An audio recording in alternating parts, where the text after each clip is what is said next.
বাথরুমের রেসিপিতে চকলেট বানান, শেষ পর্যন্ত না দেখলে মিস করবে। প্রেমিকা বলে কথা, নিজের প্রেমিকের জন্য কিছু রান্না করবে না তা কি কখনো হয়? তাই তো আপু আজ মাস্টার শেফ সাজলেন, বানাবেন কালো মিষ্টি। কিন্তু কপাল খারাপ, কিচেনের ট্যাবে পানি নেই। তো কি হয়েছে, বুদ্ধিমতী আপুর কাছে তো আর বুদ্ধির অভাব নেই। সে সোজা চলে গেল বাথরুমে।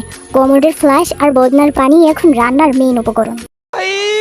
मारो मुझे मारो मारो मुझे मारो। আপু কনফিডেন্সের সাথে এত সুন্দর করে আটাকে মাখলো, রোমিও ভাবলো যাক এবার মনে হয় বিশেষ কোনো খাবার তৈরি করবে। এরপরে আপু গোল গোল কালো মিষ্টি ওভেনের মধ্যে ঢুকিয়ে দিয়ে কিচেন কাউন্টারটাকে এমন ভাবে পরিষ্কার করছে, দেখে মনে হচ্ছে যেন সে এক প্রফেশনাল মাস্টার।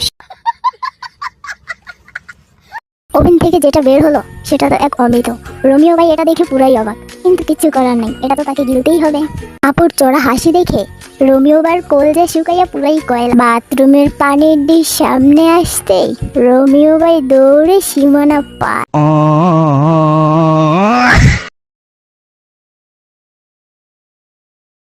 বাথরুমের রেসিপিতে চকলেট বানান, শেষ পর্যন্ত না দেখলে মিস করবে। প্রেমিকা বলে কথা, নিজের প্রেমিকের জন্য কিছু রান্না করবে না তা কি কখনো হয়? তাই তো আপু আজ মাস্টার শেফ সাজলেন, বানাবেন কালো মিষ্টি। কিন্তু কপাল খারাপ, কিচেনের ট্যাবে পানি নেই। তো কি হয়েছে, বুদ্ধিমতী আপুর কাছে তো আর বুদ্ধির অভাব নেই। সে সোজা চলে গেল বাথরুমে।